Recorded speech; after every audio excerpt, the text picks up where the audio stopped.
कर्म और धर्म, इन दोनों में श्रेष्ठ कौन है? आपने कह दिया कर्म, आपने कह दिया धर्म। कहने से कुछ नहीं होता, हर चीज को सिद्ध करना होता है, प्रूफ करना। आइए मैं सिद्ध करके बताऊं कि कर्म और धर्म में क्या अंतर है और दोनों में श्रेष्ठ क्या है। आपके कहने से नहीं होगा, आपको सिद्ध करके बताना होगा। तो सुनिए, फिर आप भी बताइए, कर्म और धर्म में दोनों में कौन श्रेष्ठ है? सो मैं आपको बताऊं, धर्म श्रेष्ठ है। कर्म और धर्म में क्या श्रेष्ठ है? धर्म। अब इसे मैं प्रूव करता हूं। कैसे? सुनो, कर्म क्या है? इस धरती पर जो भी हम कर रहे हैं, यहां तक कि आंखों की पलक झपक रही है, तो वो अपना कर्म हो रहा है। मैं बोल रहा हूं, ये भी कर्म है। आप बैठे सुन रहे हैं, ये भी कर्म है। आप यहां खुजला रहे हैं, ये भी एक कर्म हो रहा है। कुछ भी आप कर रहे हैं वो क्या है? हर क्रिया कर्म होती है। कर्म और धर्म, इस धरती पर जो हम कर रहे हैं सब कुछ क्या है? कर्म। अच्छा ये बताओ, कोई शराब पी रहा है तो वो क्या कर रहा है? जोर से मैया, सुनने में ध्यान दो, वहां क्या ध्यान है? कोई शराब पी रहा है, वो अपना क्या कर रहा है? जोर से बोलो, वो अपना कर्म कर रहा है। कोई दूध पी रहा है, वो अपना क्या कर रहा है? कर्म कर रहा है। कोई झगड़ा कर रहा है, वो अपना क्या कर रहा है? झगड़ा करना भी कर्म है, शराब पीना भी कर्म है, दूध पीना भी कर्म है, माँ की आरती उतारना भी कर्म है, और माँ को गालियां देना भी कर्म ही है। परंतु अब हमारा धर्म जो है वो क्या काम करता है? सुनिएगा, धर्म जो है वो ये बताएगा कौन सा कर्म करना है और कौन सा कर्म नहीं करना। जैसे आपके घर में जब आप रोटी बनाती हो तो आटे को पहले चलनी से चाल लेती हो। आटे को चलनी से चालना क्यों पड़ता है? ताकि उसका अच्छा आटा अलग हो जाए, उसका चोकर चापर अलग हो जाए, गंदगी अलग हो जाए। सही है? तो जो भी क्रिया, जो भी हो रहा है, सब कुछ कर्म है, सब कुछ कर्म है। चलनी जो है वो अच्छे आटे को अलग, बुरे आटे को अलग करती है। उसी प्रकार धर्म एक चलनी है। धर्म ही बताता है कि कौन सा कर्म करना है और कौन सा कर्म। कर्म दो प्रकार के होते हैं, एक अच्छा कर्म, एक बुरा कर्म। कौन सा कर्म करना है? माँ की आरती उतारो, ये कर्म तो करना है, पर माँ को गाली देने का कर्म नहीं करना। दूध पीने का कर्म तो करना है, पर शराब पीने का कर्म। कौन सा कर्म करने योग्य है?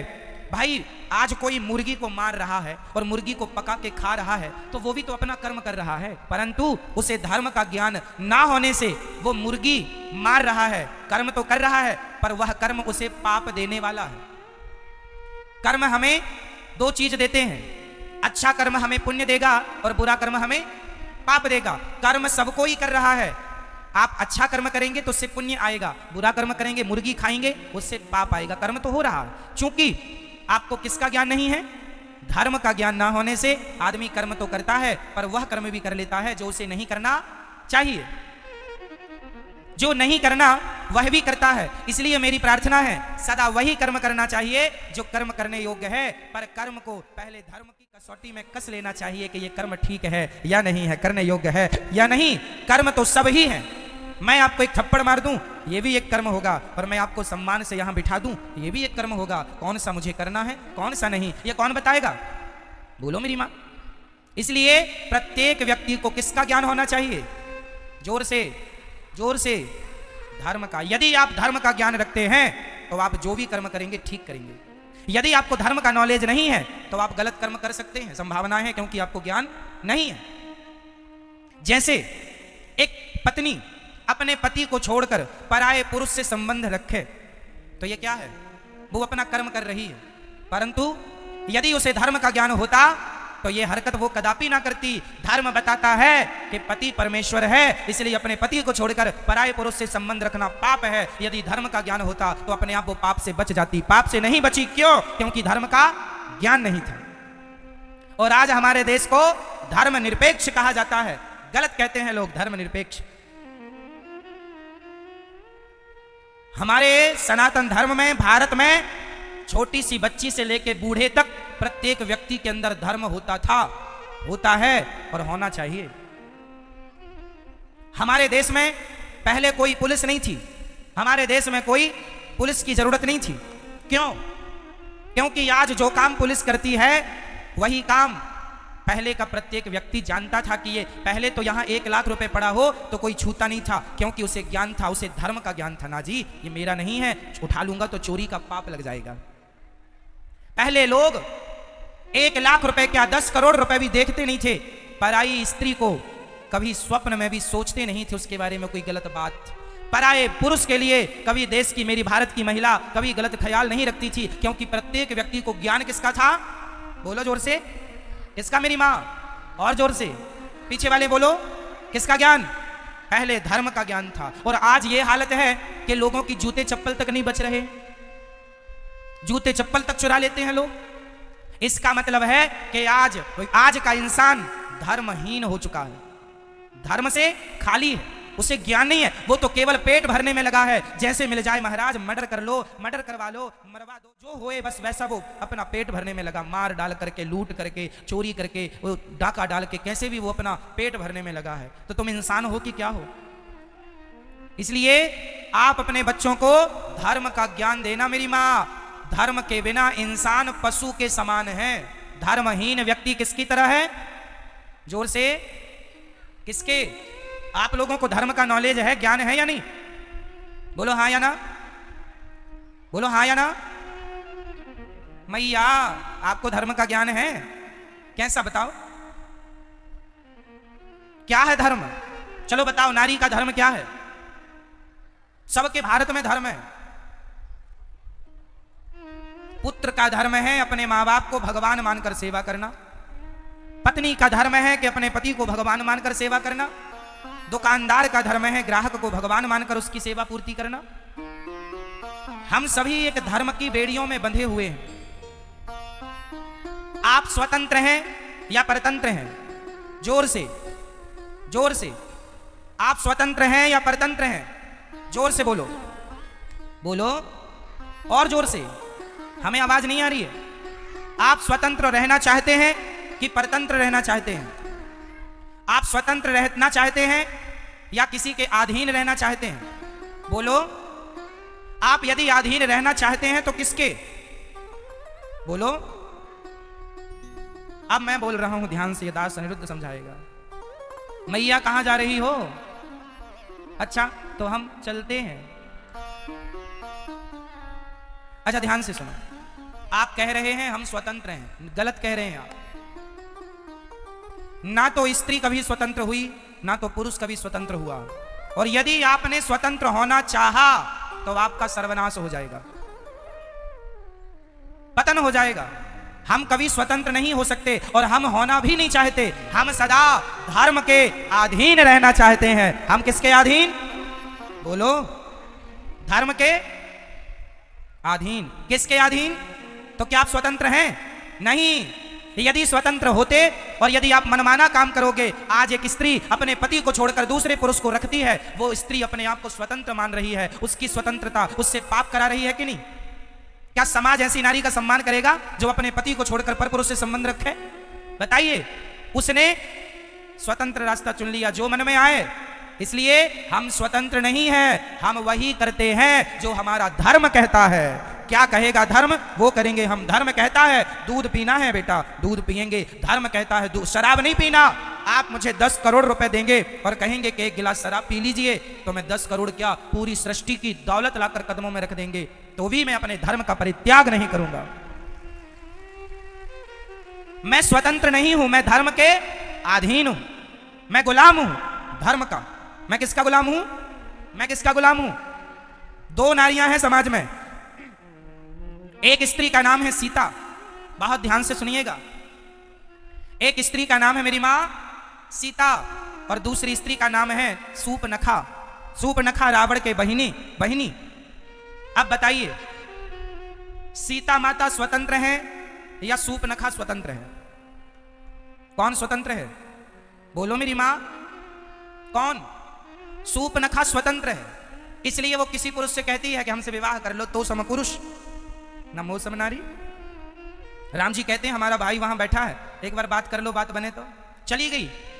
इतनी निर्लज्ज है, देखो खुद अपनी शादी की चर्चा कर रही, खुद अपना विवाह तय कर रही है। लक्ष्मण जी से कहती है हमसे विवाह कर लो, तुम बड़े सुंदर हो। वैसे तो तुम्हारे भैया बड़े सुंदर हैं, पर वो नहीं मिल रहे हैं, तुम ही मिल जाओ। वो कहती है कि हम भी कम सुंदर हैं क्या? राम जी ने पूछा तुम्हारी शादी हो गई? कहती नहीं हुई, जबकि सूपनखा की शादी हो चुकी थी। सूपनखा के पति का नाम है विद्युत जिह्वा। सूर्पनखा के पति का नाम क्या है? विद्युत जिह्वा। इसे रावण ने मार डाला है, रावण ने मार दिया अपने जीजा को। और सूर्पनखा कहती है मैं कुंवारी हूं। तो लक्ष्मण जी ने नाक कान काट दिया। किसी ने लक्ष्मण जी से कहा क्यों जी आपने नाक ही क्यों काटी? लक्ष्मण जी बोले हाथ काटते तो इसे जाकर बताना पड़ता कि फलानी जगह गए थे तो हाथ कट गया। नाक इसलिए काटी है, इसे बताना नहीं पड़ेगा कि कहां गए थे, लोग देखते ही समझ लेंगे कि नाक कटाने ही गई थी, इसलिए नाक ही काटी। कहती है तो सम पुरुष न मोह सम नारी। क्यों? क्योंकि सूर्पनखा का संकल्प वही है जो राम का, निश्चरहीन करऊं मही। राम जी कहते हैं मैं निशाचरों से हीन पृथ्वी कर दूंगा, मैं रावण को मारूंगा, राम जी कहते हैं। और सूर्पनखा भी कहती है रावण तूने मेरे पति को मार डाला है, क्योंकि सूर्पनखा का पति इतना बलशाली था कि रावण डर गया कि कहीं ये मुझे मार के कब्जा ना कर ले लंका में, इसलिए मार दिया। सूर्पनखा तब से गुस्सा हो गई, तूने मेरे पति को मारा है, जब तक तेरे विनाश का समय नजदीक नहीं आ जाएगा तब तक मैं लंका में प्रवेश नहीं करूंगी। इसलिए रावण के विनाश का समाचार लेकर के सूर्पनखा रावण के पास गई। और सूर्पनखा ने ही तो रावण से कहा था कि सीता को चुरा लो। रावण के बर्बादी में सूर्पनखा का विशेष हाथ है, शुरुआत यहीं से हुई। तो इसलिए कहती है तो सम पुरुष न मोह सम नारी। तेरा भी विचार वही है राम, तेरा भी विचार वही है कि रावण को मारना, और मेरा विचार भी वही है रावण को मारना। तो सम पुरुष न मोह सम नारी, हम दोनों के विचार एक से मिल गए, इसलिए यह संयोग विधि रचा विचार। यह संयोग है कि तुम्हारे और हमारे विचार मैच कर गए। तो सीता माता धर्म के अधीन चलती हैं और सूर्पनखा स्वतंत्र है। तो आप स्वतंत्र रहना पसंद करोगी मेरी मां, या धर्म की अधीनता स्वीकार करोगी? बोलो धर्म। इसलिए मेरी मां धर्महीन चाहे स्त्री हो, धर्महीन चाहे पुरुष हो, दोनों पशु के तुल्य हैं। हमारे भारत में एक पत्नी का पति मर जाए तो वो उसकी विधवा रह के सारी जिंदगी गुजार देती है। क्या है ये? जोर से बोलो, क्या है ये? क्या है ये? धर्म है। और ऐसी क्वालिटी की स्त्रियां सिर्फ हमारे भारत में हैं। आज दुनिया में 200 देश हैं लगभग। पूरी दुनिया में कितने देश हैं? अमेरिका, लंदन, जापान, पेरिस इत्यादि जाकर देख लो, दुनिया में 200 देश हैं। ऐसी स्त्रियां केवल भारत में पाई जाती हैं कि पति के मर जाने पर उसी की विधवा रहकर जिंदगी गुजार देंगी, पर पराये पुरुष की तरफ आंख उठाकर नहीं देखेंगी। ऐसी स्त्रियां सिर्फ भारत में होती हैं। सती सावित्री केवल यहां और कहीं नहीं, इसलिए यहां धर्म है। ये क्या है? यदि स्त्री अपने पति को छोड़कर पराये पुरुष से संबंध रख ले, आजकल तो पुनर्विवाह कर लेते हैं कि लड़की का पति यदि समय से पहले खत्म हो गया, कोई बाल बच्चे हुए नहीं और हो भी गए, और उसका मन है कि भाई जिंदगी अकेले नहीं गुजर सकती, कोई जीवन साथी चाहिए, तो आजकल पुनर्विवाह का भी लोग बंदोबस्त कर लेते हैं। वो अपनी आपकी स्वतंत्रता है। पर हमारे देश में आज भी स्त्रियां अपने पति के जाने के बाद वो उसी की विधवा रहकर जीवन जीना पसंद करती हैं, पराये पुरुष से संबंध रखना पसंद नहीं करती। कुछ स्त्रियां ऐसी हैं, पर कुछ आज पुनर्विवाह में भी बिलीव करती हैं। सबके अपने अपने विचार हो सकते हैं, वो उनकी अपनी स्वतंत्रता। फिर भी मेरे देश में आज सती पतिव्रता नारी पाई जाती है। और ये स्त्रियों की क्वालिटी सिर्फ भारत की स्त्रियों की है और कहीं की नहीं। इसलिए है क्योंकि हमारे देश में धर्म रहा है। लेकिन आज के कुछ लोग भारत को धर्म निरपेक्ष कह रहे हैं कि ये तो धर्म में हम कोई विश्वास ही नहीं करते। धर्म निरपेक्षता का अर्थ होता है धर्म में कोई विश्वास ना करना। और सोचिए, इस धर्म निरपेक्षता के कारण हमारे स्कूलों में पहले पढ़ाया जाता था गा गणेश का। सुनो जरा, पहले हम लोगों को क्या पढ़ाया गया? गा गणेश का। आज पढ़ाया जाता है गा गधे का। कोई गणेश बनना नहीं चाहता, गधा ही बनना चाहते, इसलिए आज गधे हो रहे हैं। गणेश के संस्कार खत्म हो गए। गणेश वही है जो अपने माँ बाप की परिक्रमा लगा ली तो पूरे ब्रह्मांड की परिक्रमा लग गई। क्यों जी? गणेश जी ने अपने माँ बाप शंकर पार्वती जी की परिक्रमा लगाई थी कि नहीं? आज हम हिंदू लोग गणेश चतुर्थी को गली मोहल्ले में गणेश जी रख के उनसे यही तो सीखते हैं कि गणेश जी जैसे मातृभक्त थे, जैसे गणेश जी पितृभक्त थे, उसी प्रकार हमारा और आपका बेटा भी मातृ पितृभक्त बने। ये शिक्षा गणेश जी से मिलती थी। लेकिन आजकल स्कूलों से संस्कार, बच्चे संस्कारहीन होते चले गए। हमारे समय पर जब मैं हिंदी पढ़ता था यहीं पर, तो हमारे यहाँ कुछ मीराबाई के पद हुआ करते थे हिंदी में, कुछ सूरदास के पद हुआ करते थे। जब हम पढ़ते थे तो रामचरितमानस की चौपाइयां हुआ करती थी। लेकिन आज नहीं है, गायब कर दिया धर्म निरपेक्षता के कारण में कि भाई हर मजहब के, हर धर्म के लोग पढ़ते हैं। अरे तो भारत है, ये हिंदू राष्ट्र होना चाहिए, यहां तो सनातन धर्म के हिसाब से ही सब चलना चाहिए। क्या कुछ लोगों के कारण हम अपना धर्म छोड़ दें? लेकिन आज लोग छोड़ रहे हैं। हम लोग पढ़ते थे तो ये चौपाइयां हुआ करती थी, सुखी मीन जय नीर अगाधा जिमी हरि शरण न एकं बाधा। ये हम लोगों ने रामचरितमानस की चौपाई हमने कुछ तो यहीं पढ़ी है हिंदी में। आज की बुक में राम जाने क्या है, गा गणेश का हटा दिया, गा गधे का। पहले था मां मंदिर का, आज है मां मछली का। तो अब बताइए गा गधे का अच्छा है कि गा गणेश का अच्छा है? तो गा गणेश का हटा दिया क्योंकि गणेश जैसो बच्चों की जरूरत नहीं, अब तो गधों की जरूरत है। तो गधे ही गधे हो रहे हैं सब जगह। ऐसे गधे हैं कि अपने माँ बाप की सेवा तक नहीं करते, ऐसे गधे हैं कि अपने माँ बाप का अपमान करते हैं। अब क्या करो, ये पढ़ाई गधा है। इसलिए मेरी मां स्कूलों के भरोसे ना बैठो, अपने बच्चों को आधा घंटा 20 मिनट कथा सुनवाया करो और संस्कार आप अपने घर पे दीजिए बच्चों को, स्कूल के भरोसे ना बैठिए। स्कूलों में केवल शिक्षा है, संस्कार नहीं। स्कूलों में क्या है? क्या है? शिक्षा, संस्कार नहीं।